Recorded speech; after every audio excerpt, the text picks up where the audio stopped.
Bienvenue, vous êtes sur Radio Melon et ce soir c'est Ciné Melon avec un film qu'on vient de voir et je suis avec mon meilleur ami Daniel Conversano. Enfin, c'est pas mon meilleur ami, mais c'est un ami. C'est mon bon ami Daniel Conversano. Chaque fois tu vas de plus en plus loin. Au début j'étais pas l'ami, après j'étais ami, maintenant je suis le meilleur ami quoi. C'est pour éviter de dire qu'on sort ensemble. Donc voilà, donc c'est mon bon ami, donc Daniel Conversano, mon meilleur ami. Ce soir on a regardé un super film en fait. Là on est un peu déphasé puisqu'on a vu un bon film. C'était alors en français, on va le dire en français. Oui, c'est d'abord. Que justice soit faite. Que justice soit faite. Titre américain The Law Abiding Citizen.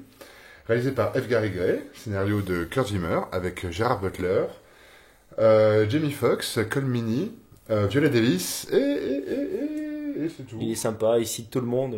Vous en Ouais, souviendrez non. pas dans 2 minutes, mais c'est pas grave. Moi, j'aime En bien, tout cas, Jamie Foxx et Gerard Butler. Et Gerard Butler dans les rôles principaux, quoi. Et c'était un très bon film, en fait. Excellent. Voilà, Faut quand même dire qu'on fait ce ciné-melon aussi un peu pour le faire découvrir. c'est vrai. C'est un film qui date de 2009, qui est moins connu que les 2 précédents films dont on a parlé. Et c'est l'occasion aussi de le découvrir. Tout à fait, tout à Voilà. fait. Et c'est aussi, voilà, Ciné Melon, ça va pas être que des... On va pas faire que des grands films, on va pas faire que des films cultes, on va aussi faire des petits films qui pourraient vous intéresser, des petits films intéressants, des petits bons films, voilà. Ouais. Une bonne série B, Exactement. qui mériterait d'être culte, hein. Ça mériterait d'être un film un peu Ouais, culte. c'est un bon film, quoi. C'est quand même un bon film. Franchement, Ouais, on un a bon passé... film de scénario. On a passé un bon moment, d'ailleurs on en avait parlé il y a quelques jours, et c'est vrai que c'est un film qu'on avait vu tous les deux il y a quelques années, Ouais. et on a le même amour pour ce film d'ailleurs. C'est Ouais, marrant.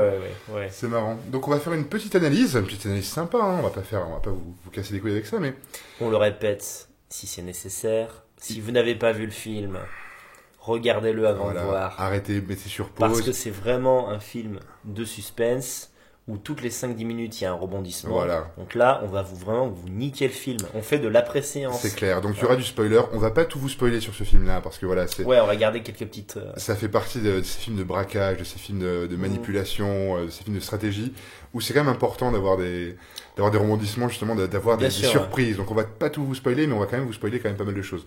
Donc si vous l'avez pas vu, vous appuyez sur pause, vous allez regarder le film, et puis vous regardez C'est quelques ça. jours plus tard. Voilà, c'est la Eh, mais magie Une d'Internet. fois que vous l'avez vu, vous regardez l'émission par contre. Ouais, s'il vous plaît, donnez-nous des vues, Voilà. donnez-nous des likes, Et quoi. quelque part, Hein, voilà quoi. on est un peu des putains likes. Voilà. Donc voilà, donc c'était, on a passé une bonne soirée, c'était un bon film. Donc on va résumer un petit peu l'histoire, quoi, tout simplement. Ouais, Vas-y, écoute, Daniel. écoute, Je sens que t'es sur chaud. le papier, même si on a dit que c'était un peu plus compliqué que ça, c'est un film de vengeance. Les premières scènes, on peut les dire, hein, ça arrive vraiment dès le film s'ouvre, ça s'ouvre sur une scène Dès le début, atroce. ouais, dès le départ. Un homme, un bon père de famille, voit sa fille, sa femme se faire violer et assassiner, ainsi que sa fille, par 2 malfrats en fait. Donc on connaît pas vraiment les intentions. En fait, ils veulent un peu voler, ils veulent surtout faire du mal. C'est des psychopathes quoi. Oui, c'est un homejacking comme il en arrive souvent. Voilà. Voilà quoi. Alors, qu'est-ce qui lance le nœud de l'intrigue, c'est quoi? C'est que C'est déjà, voilà, le homejacking est particulièrement violent, faut savoir. ce qu'on appelle Faut dire. homejacking, en France, il y a un équivalent, c'est saucissonnage. Saucissonnage. C'est-à-dire que tout à fait. il sonne à la porte, le mec ouvre, il y a ça un peu aussi dans Orange Mécanique, tu sais. Mais là, il n'y a même pas besoin de faire de manipulation. Il ouvre la porte, les gars rentrent, là, il l'attache et c'est terminé, quoi. Ouais. Et c'est quand même extrêmement violent, le film est quand même très violent. Ouais, faut dire, j'avais pas ce souvenir de Si, ouais. de scènes aussi crues. Le début est particulièrement soutenable, quoi. Et donc les 2 malfrats tuent sa femme et sa fille, en fait, voilà. Et il y a un procès, donc ça prend Voilà. des années, voilà. Et Alors, qu'est-ce qui lance le truc? C'est que, à cause d'un vice de forme, ce qu'il faut expliquer, sans rentrer dans le détail, c'est qu'il y avait 2 criminels. Il y en a un qui était complice, mais qui, on va dire, n'a pas participé au viol et à la tuerie, et l'autre qui a tué. Et à cause d'un vice de forme, le réel coupable, si je puis dire, les 2 le sont, mais on va dire, il y en a un qui est plus coupable que l'autre, eh bien, il s'en sort. En fait, que le vrai coupable s'en sort en faisant un accord, voilà, comme il peut en exister dans la justice, on sait que ces choses sont atroces. Et donc, évidemment, la victime, donc le seul qui reste vivant, là, le Gerard Butler, il est estomaqué de voir que son avocat accepte cet accord qui permet effectivement à l'un des criminels d'aller à la chambre, sur le... Oui, on appelle ça l'injection létale, donc L'injection il est létale. condamné à mort, mais l'autre s'en sort avec une peine dérisoire qui malheureusement correspond à parfois à certaines grandes injustices, comme on en connaît en France où on a des grands violeurs Ouais. en série qui, à la suite d'un viol... qui sortent au bout de 6 mois, 1 an. Ouais. Et donc parfois, d'ailleurs, on ne les interdit pas de la ville d'où ils ont commis le crime. C'est-à-dire que leur victime, j'ai connu quelqu'un qui a vu ça. Elle a recroisé son violeur dans la rue 5 ans après. Putain, quel Donc cauchemar. déjà, il sort au bout de 2 ans, et en plus, on ne l'oblige pas à quitter la ville. T'imagines un peu? Ouais. Le mec, il peut recommencer, quoi. Donc voilà. Et là, le mec devient fou, quoi. Enfin, si on peut dire. Il devient fou et effectivement c'est un film de vengeance en fait. Ouais. Il va se venger et très rapidement donc il prend l'ascendant et il tue donc il modifie l'injection létale en fait, il trafique un petit peu la machine. Voilà, pour faire souffrir le mec. Pour faire souffrir le mec et il torture, enfin il fait une scène de torture absolument. Dès que le mec qui s'en est sorti grâce à un accord avec la justice sort, il le chope. Et là, c'est Hannibal Lecter, quoi. Ouais, complètement. Ouais. C'est assez, c'est assez incroyable. Il filme donc même cette séquence de torture, quoi. Ouais. Et donc la police le retrouve et bizarrement il se rend. Il se constitue prisonnier. Il se constitue prisonnier. Dans une scène qui est assez super d'ailleurs où il est dans sa maison, il se déshabille, il se met à nu. Il se met à nu complètement. Ouais. Complètement, quoi. Donc on voit le magnifique corps de Gerard Butler avec ses abdos légendaires. Les acteurs américains, ils sont tous bien bâtis. Ça doit être dans son contrat, Gerard Butler, de se mettre à poil, je pense. Parce qu'il est vraiment bien bâti, le mec, quoi. Donc ouais, à l'image un peu de Seven, tu sais, où Kevin Spacey se rend à la justice. Ouais. Voilà, maintenant c'est devenu un peu un classique, c'est-à-dire que le mec, en fait, dans sa tête, il a un autre plan. Ouais. Parce que ce qu'il faut dire aux gens, c'est que le côté payback s'arrête au fait que finalement il se venge très vite de ses meurtriers. Effectivement, c'est un payback movie, mais si vous voulez, au bout de 20 minutes, minutes, quoi, il a tué les deux meurtriers. Voilà. Et donc le film pourrait s'arrêter au bout d'une demi-heure. Finalement, on comprend que sa vengeance va beaucoup plus loin que ça, parce qu'il en veut presque davantage au système judiciaire qui a permis cela possible qu'aux criminels, dont il expédie la mort. Et donc là commence toute une série de... Voilà. Alors là, il se retrouve en prison et effectivement, il commence à manipuler un petit peu donc le procureur général qui est interprété par Jamie Foxx, par toute une série de manipulations et de manigances assez incroyables, quoi. Et on se rend compte d'ailleurs que c'est un ancien militaire, un ancien stratège justement dans la spécialité de tuer les gens sans être dans la même pièce en fait. Voilà, ce qui est assez fun et ça donne lieu à des scènes quand même assez incroyables.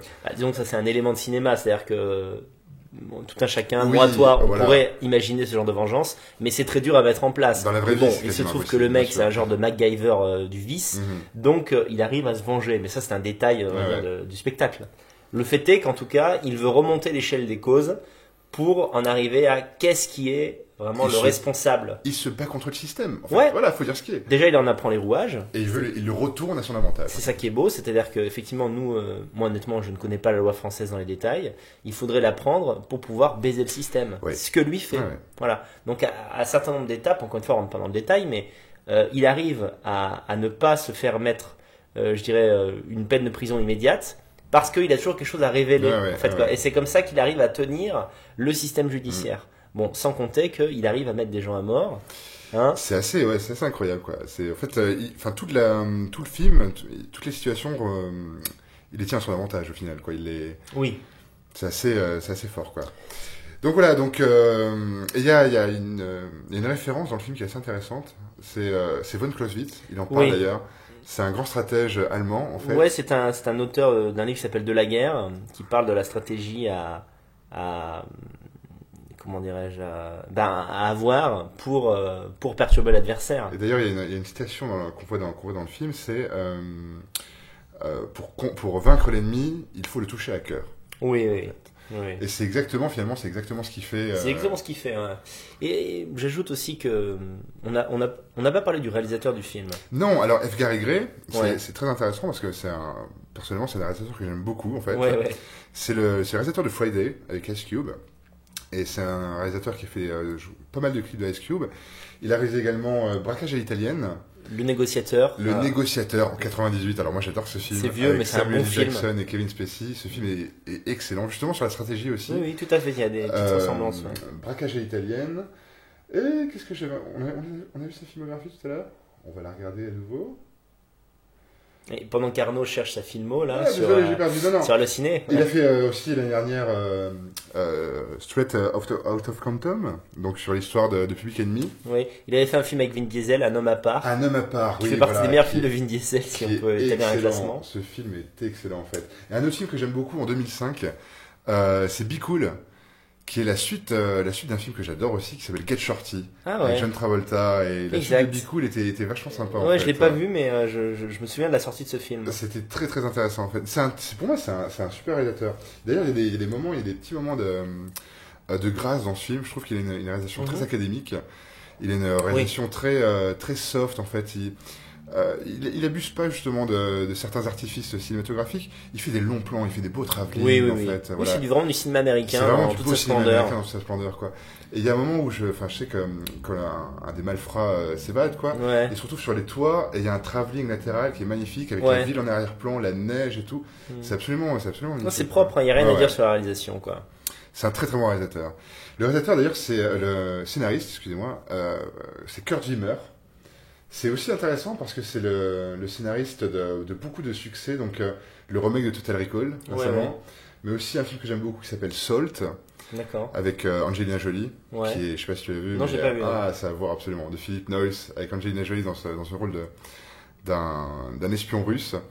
Et il a fait aussi Equilibrium. Ouais. Ah, c'est Et lui qui a réalisé ça. donc. Non, il n'est pas réalisé, Il- c'est il lui qui a écrit, scénarisé, qui a scénarisé l'affaire Thomas Crown en fait, et récemment Point Break et voilà ce genre de choses quoi. D'accord. Mais voilà, c'est beaucoup de talent. Je trouve que beaucoup de talent Ouais. au service d'une histoire qui est un peu. Alors effectivement, c'est pas une histoire, c'est pas un film culte, on le répète. C'est Non, pas un grand c'est film. une excellente série B. Mais c'est un très bon divertissement. Avec un très bon en fait. scénario. Voilà. Ce qu'on appelle les payback movies. Oui, oui. C'est voilà, c'est le héros qui a subi un affect, un traumatisme et qui se venge ensuite quoi. Je me permets, avant qu'on continue sur l'histoire du film lui-même, de préciser que, je sais pas si tu as dit que le réalisateur était black. Si, c'est pas important, mais on peut le dire Si, effectivement. moi je voulais le dire. Parce que ça fait partie de cette catégorie de black dont on a parlé quand on a fait la critique de Robocop. Pour moi, c'est le black de droite Ouais, américain qui a un haut sens de la justice. c'est vrai. C'est vrai. Voilà. Et ce qui est intéressant dans le film, c'est que c'est assez rare de voir ça. Le blanc incarne, on va dire, le prolo, même si c'est compliqué. En fait, le mec était un espion. Ouais, ouais. C'est pas n'importe quel prolo. Mais il se trouve que dans le film, c'est le marginal, c'est Rambo, si tu veux, Ouais, c'est John ouais. Rambo. Alors que le noir incarne le wasp, en Le quelque wasp, sorte. ouais, tout à fait. En tout cas, il incarne, on va dire, le bobo, si Ouais, je puis ouais. dire. Il vit avec sa femme noire également, une très belle vie dans une villa, etc. Et donc, si tu veux, quelque part, le côté gauchiste, c'est lui qui porte ça. Tout à fait, Et tout à il fait. arrive à. Mais ça correspond d'ailleurs à une certaine réalité justement dans la société américaine d'aujourd'hui en fait. Oui, il y a une transformation. une Il y a, transformation. il y a certains noirs qui montent l'échelle sociale et Bien des sûr. blancs Et qui des ne- blancs qui la descendent. Voilà, qui la totalement. descendent. Voilà. On a un peu la même chose en France aussi, Tout à faut le fait, dire. tout à fait. Alors, pas forcément avec les noirs, mais avec les maghrébins. Ouais. On commence à avoir une bourgeoisie arabe. C'est vrai. C'est quand vrai. même important de le dire. Là, c'est la table finale, tu vois, avant l'apocalypse, quoi. Une bourgeoisie islamique. Mhm. Et donc dans ce film, ce qui est intéressant aussi, c'est finalement, on est là aussi parce que voilà, c'est Ciné-Melon. Oui. On va faire une petite analyse quand même. Il y a une analyse idéologique qui est quand même flagrante quoi. Évidemment. C'est que le mec, à un moment donné, il perd sa femme et sa fille dans des conditions horribles. Oui, oui. Et la loi, la justice ne l'aide même pas en fait, et il décide de se retourner contre le système en fait. Oui, oui, bien Ce qui est sûr. ce qui est un peu l'histoire de la plupart de nos amis FAF au final quoi. Oui, alors le canevas est À un connu. moment donné, Hein. à un moment donné dans votre vie, vous êtes fait baiser, ça vous énerve et vous avez envie de voter Front National quoi. Ce qui est logique. Bien sûr, le FAF, en fait, est en lutte permanente contre le système. Tout à fait. Bien sûr, et si tu veux, la différence avec le film de vengeance classique, c'est que ce n'est pas seulement une vengeance émotionnelle. Ouais. La vengeance émotionnelle, c'est ta fille se fait violer par un arabe, Oui. tu vas essayer de tuer le mec. Ouais. On n'est La pas, vengeance idéologique, c'est que tu vas essayer de comprendre comment ça se fait que ce Ouais. mec est dans la rue.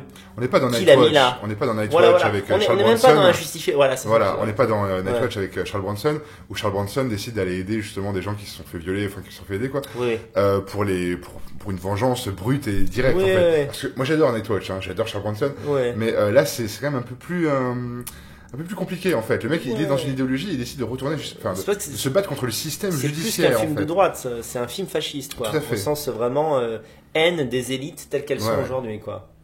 Je pense vraiment on peut en parler de ça parce que ça arrive très au début du film. Il y a vraiment un moment qui est charnière. C'est quand l'avocat, parce qu'on vient de dire en fait, il y a une sorte de duel entre Gerard Butler et l'avocat incarné par Jamie Foxx. Et à un moment donné, l'avocat, quand il fait cet accord qui permet à l'un des meurtriers de s'en sortir, eh bien, il lui serre la main. Ouais, Avec une sorte c'est de vrai, dégoût quand même, c'est mais il lui vrai. serre la main. Et Gerard Butler voit ça de loin. Ouais, ouais. Donc Clyde, le personnage qui s'appelle Clyde.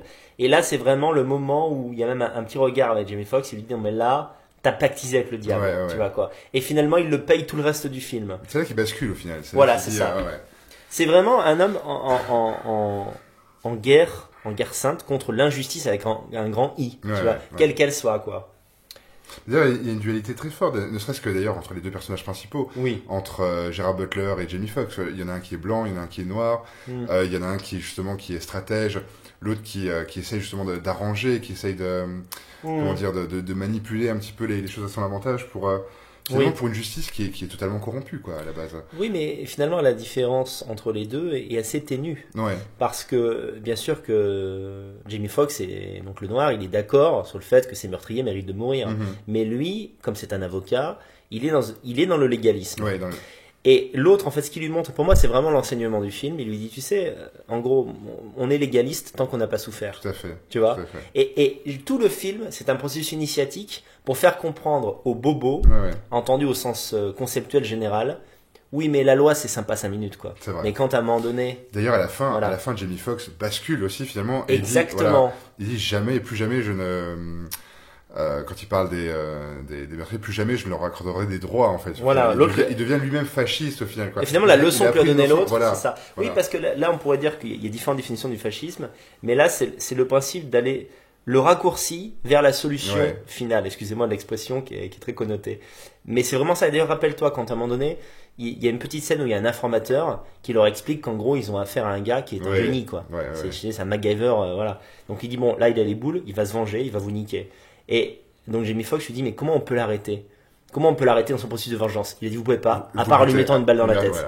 Et finalement, quelle que soit la personne qui fait du mal, que ça soit pour de bonnes ou mauvaises raisons, c'est vrai que quand tu as affaire à quelque chose qui est trop puissant, bah il y a que la mort.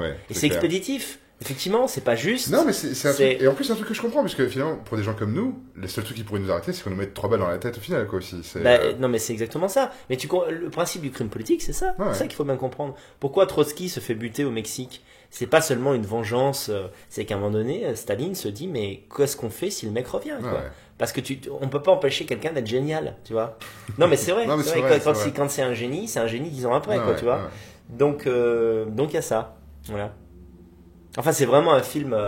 C'est vraiment un film mémorable. Hein. Non, mais moi, j'ai passé un bon moment. À chaque fois, j'ai beaucoup de plaisir à le revoir, quoi. Il y a des moments dans la réalisation qui sont assez incroyables. Je pense à cette scène au départ de l'exécution du pauvre mec là, du pauvre complice, en fait, tu vois. Il y a un rideau qui s'ouvre, en fait, et il y a un montage alterné avec une scène où Jamie Foxx va voir Jamie Foxx n'y va pas, mais c'est la fille de Jamie Foxx qui a un concerto de violoncelle justement à l'école. Et donc le montage est alterné et les deux scènes se juxtaposent, en fait. C'est vachement beau, en fait. C'est comme une sorte de mise en abîme justement de la mort du complice du show, en quelque sorte, quoi. Mais c'est parce que c'est une mise en scène. Les condamnations à mort, les mises à mort sont des mises en scène assez grotesques, d'ailleurs. Le film se termine d'ailleurs, donc on peut le dire, on peut spoiler sur la mort de Gerard Butler, qui est une magnifique scène. Et elle se termine aussi sur la scène où la petite refait un autre de violoncelle, en fait. Ce qui est assez marrant. Oui, c'est-à-dire qu'il avait un projet qu'on ne déflore pas complètement au cas où certains n'aient pas vu le film, on prend quand même des précautions, mais il avait un projet de vengeance vis-à-vis de tout le système américain, qui remontait jusqu'à une municipalité, etc.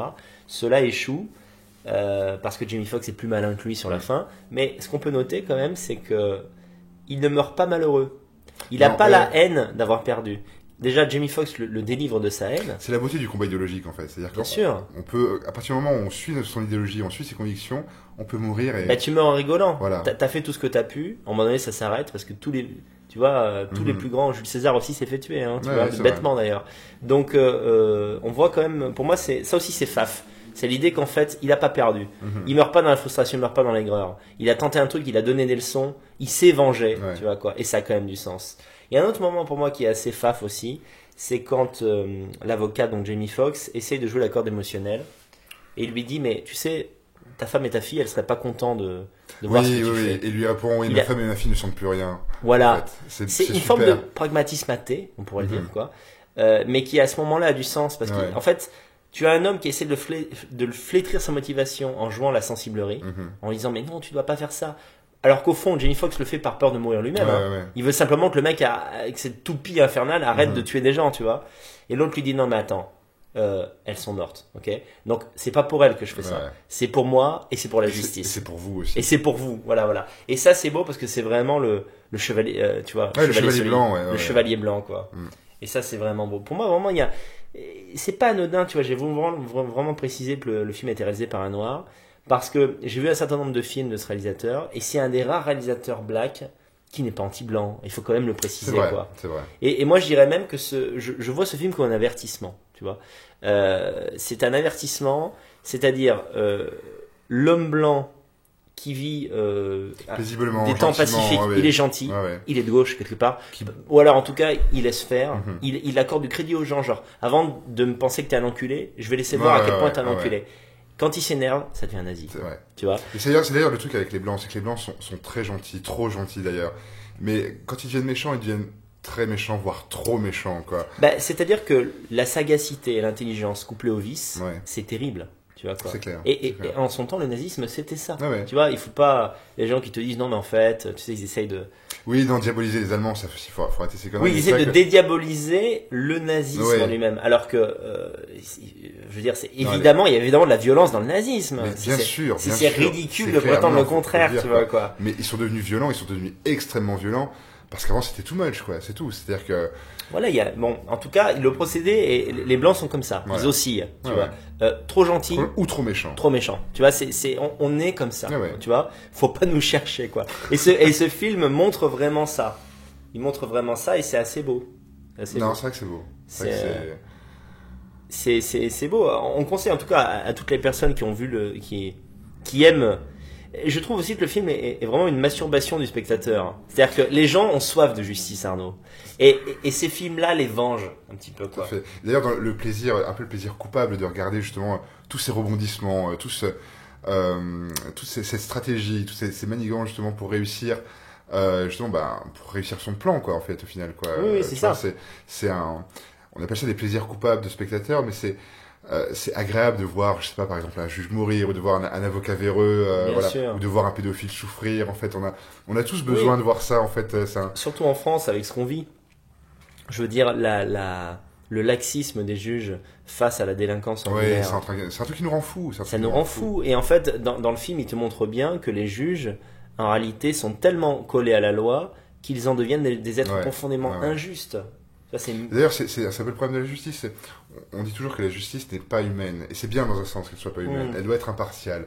On doit pas réagir, on doit pas rendre la justice par affect ou par émotion, en fait. Oui. Mais, à un moment donné, il faut tenir compte des victimes. Je veux dire, il faut tenir compte, de ce que les gens ont vécu, quoi. Je veux dire, une agression, on peut se faire agresser, on peut se prendre une baffe, on peut se faire agresser de la manière la plus cruelle possible, en fait. Je veux dire, il y a une différence, il y a vraiment une différence, quoi. Oui.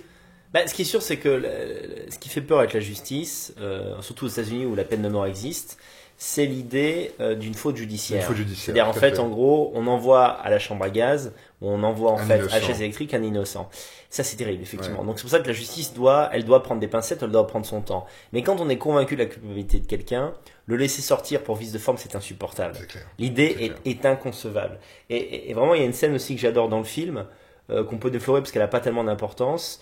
Lorsqu'il se constitue prisonnier, à un moment donné, c'est très courant aux États-Unis, tu sais, il demande à sortir avec une caution. Et en fait, il a tout un argumentaire qu'il a. En fait, il a étudié les lois américaines et il sort cet argumentaire à la juge. Cette scène est excellente. Boris Lelay pourrait dire que c'est une juge marxiste, une juge rouge, parce qu'en fait, c'est une juge qui applique tellement la loi qu'elle en devient con.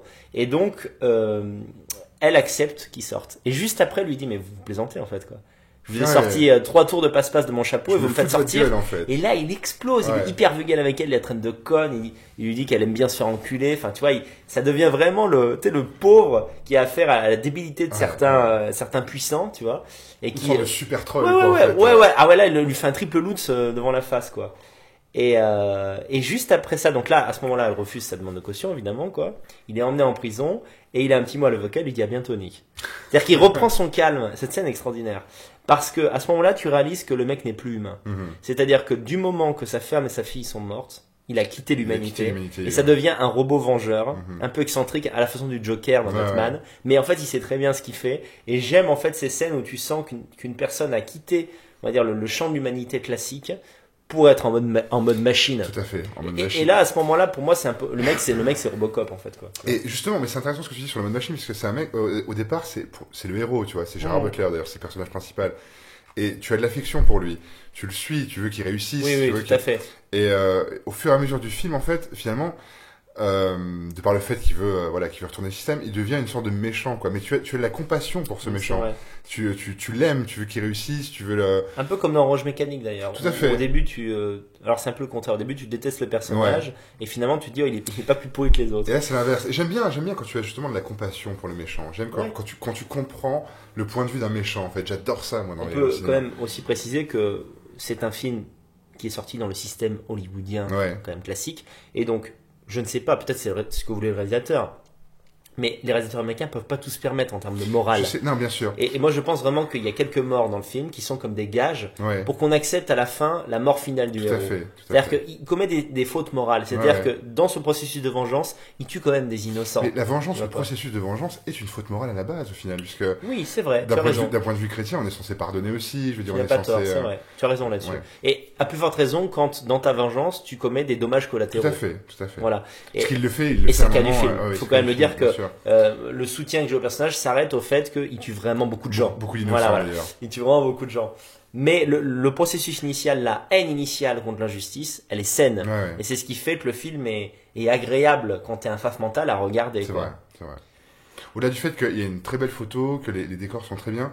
Et ils ont tourné dans une prison, une vieille prison d'ailleurs. Ils n'ont pas tourné dans ces QHS très modernes et tout. Ils ont pris, je crois que c'est d'ailleurs la prison qu'ils ont utilisée pour le film The Shawshank Redemption de Frank Darabont. Oui. Et d'ailleurs, F. Gary Gray est un grand fan du film Casablanca. En fait. D'accord. Et je sais pas si tu vois, on retrouve Jamie Foxx, une sorte d'élégance à la Bogart à un moment donné, dans sa manière de s'habiller, dans sa manière de parler, quoi, tu vois. Et cette fin, moi, je veux qu'on reparle de la fin, justement, où ils sont dans la cellule, et juste avant que Gerard Butler meure, en fait, cette magnifique scène, où des flammes, enfin, je veux dire, c'est une explosion, quoi. Gerard Butler est assis sur un lit, juste en dessous, il y a une bombe, en fait. Et il y a des flammes qui l'enveloppent, en fait, comme si l'enfer allait l'embrasser, en quelque sorte. Mais ce qui est beau, c'est qu'il part en un sourire, en regardant le collier qui lui rappelle sa fille, là, le petit bracelet. Et c'est comme s'il disait, voilà, aller en enfer, ça valait le coup. Tout à fait, ça valait le coup. Et ça, c'est extrêmement faf. C'est extrêmement faf. C'est-à-dire, en fait, en gros, la damnation éternelle, la souffrance éternelle. Mais j'ai suivi mes convictions. J'ai agi en samouraï du bien. Et ça, c'est quelque chose qui te fait finir le film, même si, entre guillemets, le héros ou anti-héros, je sais pas comment on peut dire, meurt. Eh bien, tu quittes le film avec un sourire. C'est pas un anti-héros. Pas du tout. Mais est-ce que c'est un héros aussi? C'est dur à dire. C'est là que c'est difficile, en fait. Effectivement, oui, ça devient méchant. C'est le héros à la base, tu vois. Ça devient méchant. On a cette compassion pour lui. On ne peut pas approuver tout ce qu'il fait. Mais dans un sens, on le comprend, en fait. Le spectateur doit comprendre. C'est sûr. Ce qu'il vise, comprendre. Et je pense que n'importe quel spectateur se met à sa place, il dit, à sa place, j'aurais fait la même chose, en fait. Ouais, si on a vu les moyens intellectuels, en tout cas le courage. Bien sûr, si on était capable de le faire aussi. Voilà. C'est chaud, quoi. Mais oui, évidemment, il y a toujours mais je crois que j'en parlais, je sais plus si c'était un ciné melon, mais c'est pour ça que les gens aiment Breaking Bad aussi, quoi. Ça, c'est une forme d'injustice. Le mec, il a le cancer, il a une vie un peu bidon, il a l'intelligence pour faire mieux, il le fait. Donc c'est vraiment jubilatoire, voilà. Non, c'est vrai que c'est jubilatoire. C'est vraiment ce truc-là. Et moi, vraiment, ce que j'aime aussi dans le film, c'est que, à travers toutes ces vengeances successives, il essaye vraiment de donner une leçon. Et cette leçon, elle est très actuelle. C'est l'idée selon laquelle on ne réfléchit que lorsqu'on souffre. C'est vrai. Et moi, je dois reconnaître quelque chose, c'est que en France, c'est vraiment, pour moi, le plus gros problème. Si mes parents avaient été, parce que les gens me connaissent assez peu, ils ont l'impression, comme tu sais, je m'exprime plutôt bien, ils ont l'impression que je suis issu d'une famille bourgeoise. Tu vois, ou alors bourgeoise déclassée. Alors, c'est pas du tout le cas. Pas du tout le cas. Simplement, j'ai été toujours avec quelqu'un qui a eu de l'esprit, et donc très vite, j'ai commencé à lire des bouquins. Ce qui fait qu'en fait, je n'ai pas le langage qui correspond à ma classe réelle. Je suis un prolétaire, tu vois, quoi. Et peut-être que si je ne l'avais pas été, eh bien, j'aurais pas été de droite. Je te le dis, hein. Non, avec mon intelligence, mon esprit, j'aurais peut-être été un genre de connard qui lit du Proust et qui déconsidère la politique en disant mais tout ça c'est des histoires pour pauvres, tu vois. Tant que tous ces mecs du 16e arrondissement de Neuilly-sur-Seine n'auront pas pris l'immigration dans la gueule, ils bougeront pas. Il y a un autre truc que je voudrais ajouter, c'est qu'on ne devient pas faf non plus, on ne devient pas extrémiste par manque d'intelligence. Au contraire, justement. Ah bah ça, On c'est devient évident, extrémiste parce quoi. qu'on réfléchit trop et parce qu'on a justement une intelligence qui est Oui. qui nous permet de Tout à basculer fait. au final. Voilà. Si Tout on à est fait. les cons restent gauchistes au final, les cons restent socialistes. Je suis désolé de le dire, mais Mais c'est bien ça. sûr. Tu vois. Et sur le. D'ailleurs, chez les FAF, il y a énormément de gens qui sont très intelligents et c'est cette intelligence qui les paralyse un petit peu. Je pense que d'ici C'est là. l'intelligence c'est qui vrai. les fait que finalement ils sont dans la dépression, qu'ils ont du mal à agir, qu'ils se remettent en question régulièrement en fait. Et ça c'est chiant. Ça, je suis désolé. L'intelligence peut finir par être incapacitante Tout à fait. quand elle, Elle peut nous plonger dans l'apathie. Tout à fait. Et rappelle-toi ce que je pense que d'ici là, cette émission aura été diffusée. Victor en avait parlé de ça lorsqu'il est passé Oui, dans, je me souviens. dans Radio Ouais, ouais. Melon. En fait, Victor était l'invité surprise de la deuxième émission de Radio Melon. ouais, voilà. Des enfants terribles, excusez-moi. on Oui, voilà, je s'embrouille. sais plus exactement dans quel truc c'était, mais attends, je sais plus de quoi on parlait du coup. On parlait De l'intelligence émotionnelle des FAF qui les Ah, paralyse. exactement. Et il disait quelque chose de très intéressant, c'est que le gauchisme, pour moi, il y a deux éléments qui font le gauchisme. Le premier, c'est ne pas avoir affaire aux vrais problèmes. Ouais. Donc déjà parce que tu vis dans des quartiers où tu n'as pas affaire à la diversité, etc. Bon, ça, on connaît la chanson.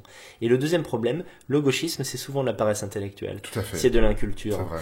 Et les gens sont souvent surpris, tu sais, parfois on est très critiqué quand on bosse pas, on est au RSA, etc. Mais il y a RSA et RSA, si tu veux, quoi. C'est comme le sketch d'inconnu sur le bon et le mauvais chasseur. Ouais. Quand tu es au RSA et que tu joues toute la journée à Counter-Strike, t'es qu'une grosse merde, c'est évident. Moi, à un moment donné, le temps que j'ai passé, ce qui est plus le cas maintenant, mais à ne pas avoir d'emploi, je l'ai employé, justement, à lire des bouquins. Et je peux t'assurer que j'ai une culture beaucoup plus importante ça, qu'un je mec sais. qui est cadre de 40 ans et qui est bobo et qui gagne 5000 balles par Mhm. mois. Et quand tu as de la culture, tu peux plus être de gauche. Tu peux plus être de C'est gauche vrai, selon les c'est critères vrai. actuels. Tu peux être de gauche selon les critères à la limite de la France de 36 de Léon Blum sur le caractère social. Oui, Mais bien tu peux sûr. pas être gauchiste. Bien Tu peux sûr. pas être gauchiste. Et je rappelle que le gauchisme, il y a un bouquin de Lénine, genre gauchisme, maladie infantile du communisme. Même les communistes étaient anti-gauchistes. C'est une maladie. C'est fou, hein. Oui, c'est une maladie le Le gauchisme. gauchisme est une maladie. c'est Voilà, l'idée selon laquelle le blanc c'est le méchant et les autres sont gentils, c'est une maladie mentale, Tout à en fait, fait. quoi, qui est liée souvent, d'ailleurs on le sait, les antifas les plus actifs à Paris sont des fils de clair. bourgeois. Ouais. Ils sont quasiment tous des blancs d'ailleurs. Voilà, je des crois que c'est petits même toi blancs. qui me le disais, mais un des mecs les plus connus des services, hein, parce que les policiers surveillent aussi les mecs Mhm. d'extrême gauche, parce que c'est des malades mentaux, hein, ils tuent des gens. Ouais, hein. ouais, ouais, c'est fou. Si on avait un rappeur là, on le salue d'ailleurs, qui a failli se faire tuer quoi, par des Mhm. antifas, et ben c'est des mecs qui habitent dans le 16e arrondissement, dont un des chefs là, c'est le petit-fils ou l'arrière-petit-fils de Bernanos. C'est dingue. C'est fou d'ailleurs que C'est c'est dingue. au niveau symbolique. C'est Mais ce fou, sont des quoi. gens pétés de thunes, Ouais, ouais. tu vois. Et en fait, leur gauchisme, c'est pas du racisme anti-blanc, parce que même son blanc, c'est de l'anti-prolétarianisme, Ouais. tu vois. C'est en gros, ah ouais, hein, bah, vous prenez les Arabes en banlieue, mais bien fait pour vous, vous êtes que des sales pauvres, tu vois Mhm. quoi. Et enfin bon, là, on a dérivé complètement du film. Mais Non, mais c'est intéressant parce que c'est lié à tout ça. Je veux dire, le personnage de Gérard Butler dans ce film devient faf parce qu'il a souffert en fait. Il a une soif de justice. bien sûr, Et cette soif de justice, je pense qu'il nous motive tous en fait. C'est que si on n'avait pas vécu une injustice à un moment donné, si on n'avait Évidemment. pas si on avait vécu ces injustices qui nous détruisent totalement, on ne deviendrait pas faf. je l'ai dit des centaines de fois, si moi on n'était pas dans ce contexte-là, si j'étais dans 1920, Mhm. j'aurais fait du cinéma à la Chaplin. Ouais. C'est ça que j'aimais voir, tu comprends? À un moment donné, t'es prisonnier de l'époque, tu vois? Mhm. Et c'est vraiment le cas. Et pour moi, bon là je vais aller très loin, mais pour moi vraiment le personnage que le réalisateur l'ait voulu ou non, c'est le cas. C'est vraiment toute l'histoire des Ariens qui est Ouais. résumée par ce truc. Tout à Parce fait, qu'au départ, tout à fait. d'ailleurs, je crois qu'on le voit au début du film, il est en train de construire un truc pour sa fille. Oui, Bon, c'est un ingénieur à la base. voilà, À la base, il est ingénieur. l'Arien, en temps de paix, c'est un constructeur. Ouais. C'est-à-dire que tu lui dis, vas-y, construis une cabane. Ah, cool, je vais construire une cabane. C'est-à-dire que c'est débordant d'amour, Oui, oui, de créativité. On s'occupe comme ça, on construit des trucs, on fait On des construit des films, tubes, on est dans notre igloo mental, on crée des mondes, on crée des cosmos, voilà. Et puis tout à coup, un mec vient nous faire chier, il nous met un doigt dans le cul, ça fait mal. Ouais, Et toute l'intelligence qu'on a mis au service de la création, on le met au service de la destruction. et de la haine. Et de la haine parce que on est malheureusement, c'est un processus humain, Mhm.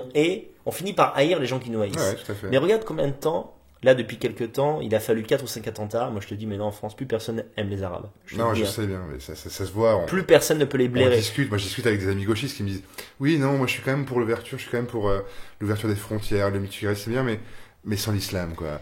Ils les aiment encore moins que nous parce qu'en plus, comme ce sont des progressistes, moi il y a des points dans l'islam que je peux comprendre concernant les valeurs, l'homosexualité, Oui, etc. enfin, Bon, en tout cas, je pas que je suis l'homosexualité, pour, non, pas que je suis l'homosexualité, pour, mais non, ouais. on va dire, je peux le comprendre. Alors que le gauchiste va, T'as quand même pas, j'ai non, pas envie de les Daniel, brûler, Daniel, évidemment, t'as quand même pas évidemment. envie de brûler les homos, Bien voilà. sûr que non, T'as bien pas envie sûr d'acheter que non. d'immeubles et Non, tout. mais bien sûr que non. Mais enfin, je veux dire, sur les Tu veux valeurs. pas tuer les femmes adultères. Non, mais, voilà. mais bien sûr, mais en tout cas, au niveau de mes valeurs, certaines valeurs de l'islam sur le papier, sans le côté violence, je les comprends. Ouais. Ce qui n'est pas le cas du gauchiste. Donc il les déteste, tu vois quoi.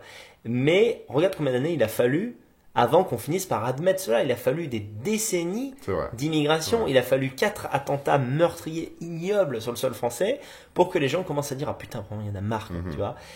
Donc je te dis, on nous titille, on nous chatouille, et bien à un moment donné ça explose. Et c'est ce que le film montre dans un contexte qui est différent, parce que celui des États-Unis, où il y a beaucoup de criminalité quand même, quoi. Non, mais d'ailleurs, le film a été fait en 2009, c'est que ça Oui. fait quand même 7 ans. Ouais. Et enfin, quand on s'intéresse un minimum justement sur l'actualité sociale des États-Unis, avec Black Lives Matter, avec les élections de Trump, on remarque que les Blancs en ont un peu ras-le-bol, quoi, et qu'ils sont en train de se réveiller Ouais. d'une manière extrêmement Au méchante, moment quoi. où on parle, on ne sait pas si Trump va gagner, mais enfin, il est apprécié, hein. Et Il est vraiment suivi. Ça a fait un peu de bruit, quoi. Je veux dire, c'est voilà, l'alt-right américaine a quand même, il y a quand même, je veux dire, une émulsion ces dernières années. Il y a quand même, Oui.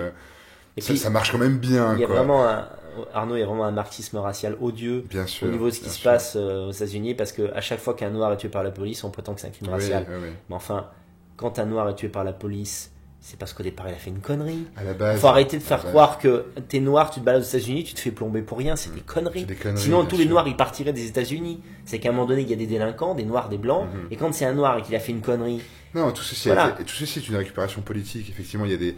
Aujourd'hui, il y a le. Pour moi, c'est ça. C'est voilà, ces 8 ans d'Obama ont amené un marxisme racial total. qui est à son apogée aujourd'hui et qui ne va rien donner de bon, qui ne va vraiment rien donner de bon. Non.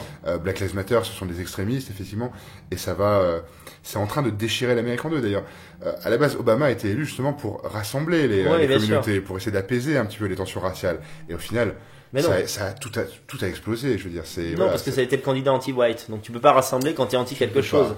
Pour rassembler, il faut être Mais c'est ce qui se passe un peu chez nous. Je veux dire. irréprochable, Ouais. tu vois. C'est ce qui se passe un peu chez nous avec les socialistes finalement. Les Oui, socialistes complètement. justement ont voulu amener de la tolérance, ont voulu amener l'égalitarisme. Oui. Et aujourd'hui tout explose, quoi. Complètement. Parce que, voilà, on en a Et ras-le-bol, en plus, ce qui est terrible, c'est que je soupçonne les socialistes de l'avoir fait au départ par inconscience J'allais le dire. et à présent par électoralisme. Voilà. C'est-à-dire qu'aujourd'hui, et d'ailleurs, tu sais, l'affaire qui a été la plus scandaleuse, c'est que quand Valls a été ministre, 6 mois après, il a fait virer du quartier où il habite des migrants parce que ça gênait sa pute de femme, tu vois quoi.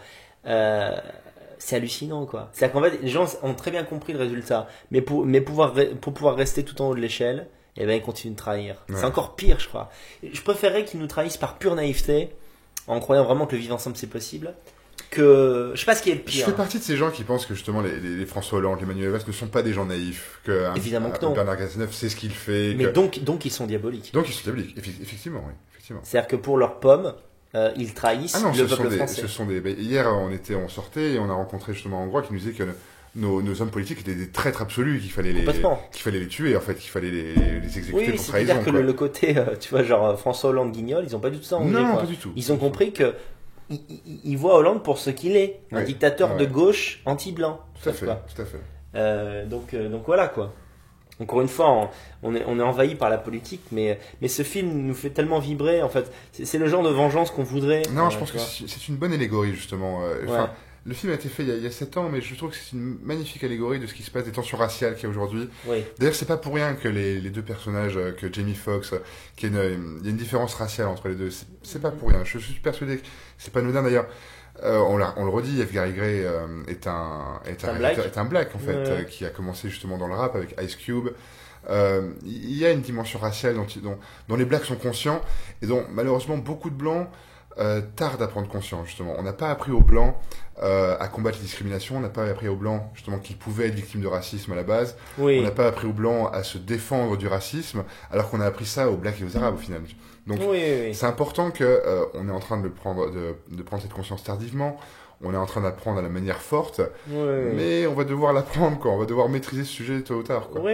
Et moi, là où je vois un duel un petit peu racial, c'est que tout au long du film, Jamie Foxx, quoi qu'il comprenne humainement, pourquoi l'autre Bien essaie de se sûr, venger. ouais. Il le dit d'ailleurs quand il le voit la première fois Dès en le début, prison. il lui dit serre la main et lui dit merci, j'aurais fait la même chose pour je vais ma faire mon fille. job d'avocat, Voilà. mais tu as eu raison de faire ça. Ouais.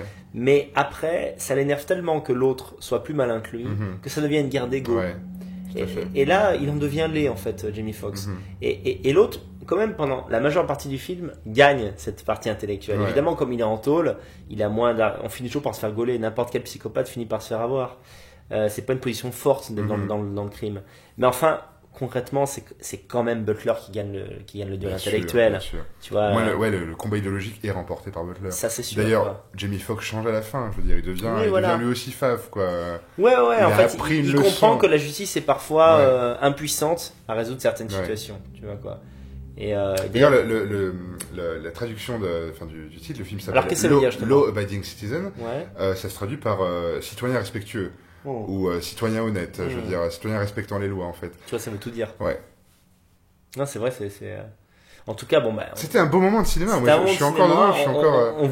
On vous frustre un peu volontairement. Oui, non, on peut pas tout dire. Alors, F. Gary Gray a réalisé un film qui s'appelle Braquage à l'italienne. Ouais. Si on parlait de braquage italien dans Cinémolon, on pourrait pas dire oui, alors ils prennent des ménis, et puis ça va se passer comme ça, et puis à la fin Oui, ils vont oui. se faire baiser par un tel et tout.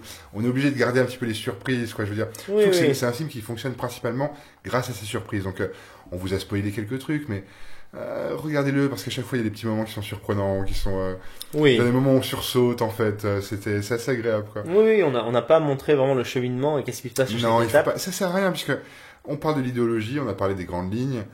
Moi, je retiens de ce film justement la citation de von Clausewitz en fait. Oui. Pour détruire un ennemi, il faut le toucher au cœur. Et je pense que c'est une bonne leçon pour Oui. le petit Fave de dire que oui, si vous voulez tuer votre ennemi, visez le cœur. Voilà. Toujours.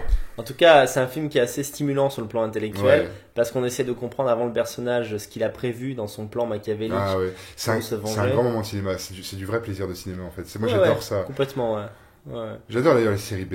On fera beaucoup de séries B. On fera beaucoup même des fois des séries Z ou des Moi, je films. suis un fan de la quatrième dimension, de Ouais. genre de trucs, d'au-delà du réel. Parce que les séries B se distinguent non pas par leur budget, mais par leur scénario. Mhm. Et c'est quand même la base d'une histoire, en C'est fait, vrai. quoi. C'est le Ouais. scénario.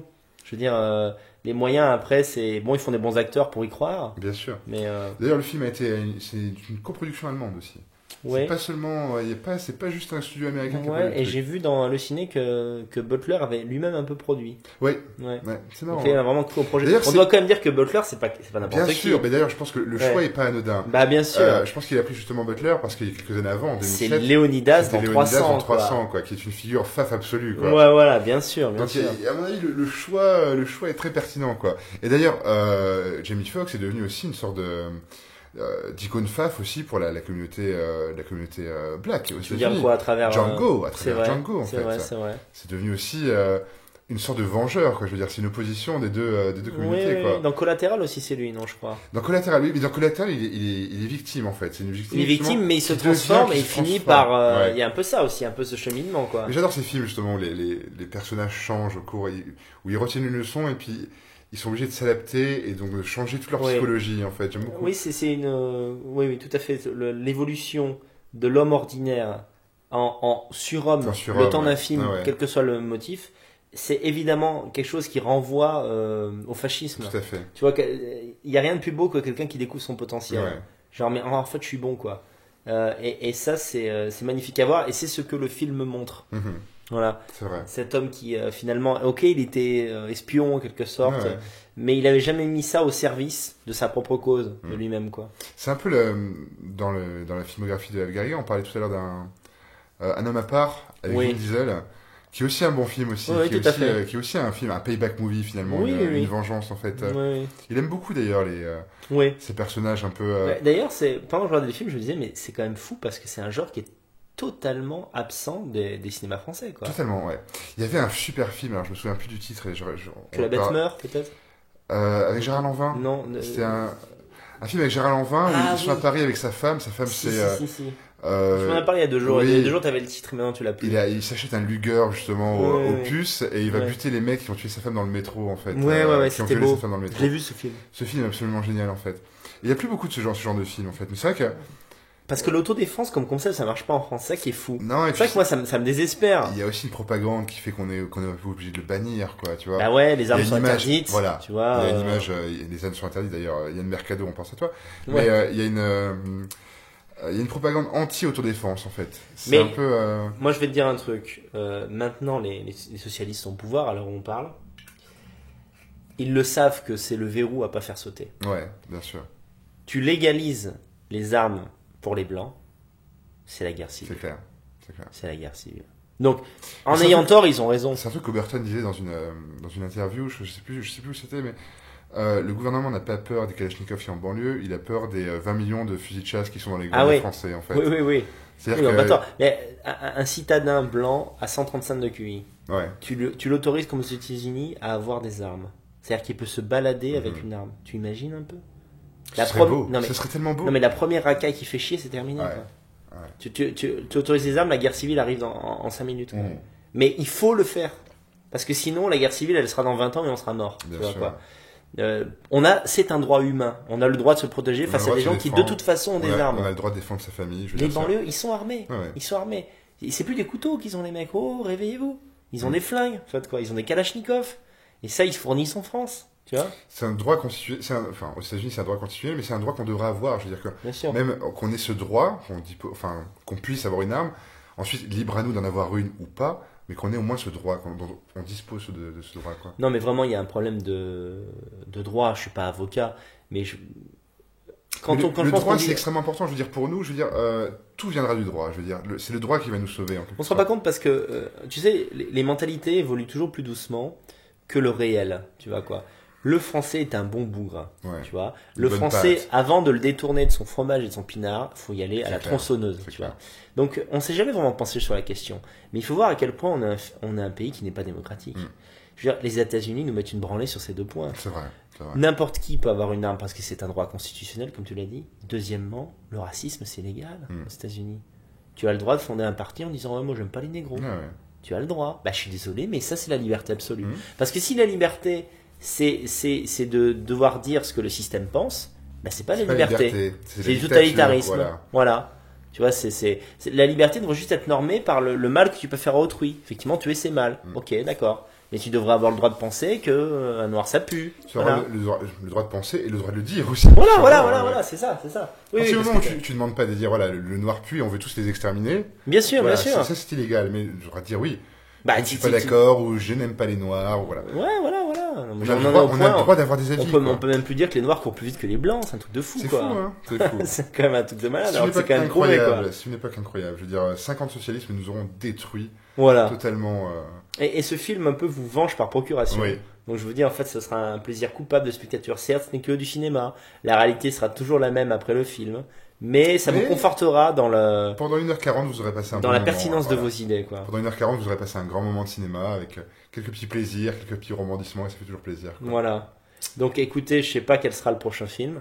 Je ne sais pas. En tout cas, Orientez-nous, donnez nos idées par commentaire. oui, n'hésitez pas à donner vos idées par commentaire, à nous proposer les films que dont vous voudriez qu'on discute. Mhm. Et en tout cas, Daniel, c'était un grand moment encore pour Ciné Melon. Bah oui, merci, ça merci. me fait plaisir à chaque fois de faire un cinéma. Moi Je pense aussi, qu'on tient un format sympathique. Tu crois? Je sais pas. Ouais, On je verra. pense que c'est durable. On verra dans les commentaires, on verra dans les likes. Et le meilleur commentaire obtient ma dédicace, tiens. Je suis Ah, tu fais une dédicace, c'est toi la vodka, voilà. Je sais qu'il y a plein de gens qui me disent, mais on commence à me... Ah, je commence à être un peu célèbre, hein. Les gens me disent, envoie-nous ta signature.